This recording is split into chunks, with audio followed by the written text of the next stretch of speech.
বৃহস্পতিবার পবিত্র রাতে কেউ যদি এই দোয়াটি 100 বার পরে কোনো দিন পৃথিবীর কোনো মানুষের কাছে তার হাত পাততে হবে না, পৃথিবীর সব কিছু তার পায়ের নিচে আল্লাহ হাজির করে দিবেন। দারিদ্রতা থেকে মুক্তি দান করবেন, বিপদ আপদ থেকে মুক্তি দান করবেন, তার সম্মানকে সুউচ্চতা দান করবেন, অসুস্থতা থেকে দূরে রাখবেন, আল্লাহর অশেষ দয়া ও রহম তাকে দান করে দিবেন। সুবহানাল্লাহ। বৃহস্পতিবার রাত এটি গুরুত্বপূর্ণ রাত। এই রাত সপ্তাহে একদিন আসে।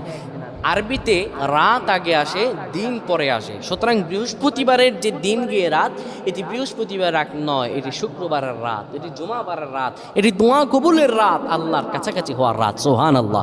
এই বৃহস্পতিবার রাত আল্লাহ তাআলা বান্দার দোয়া কবুল করেন।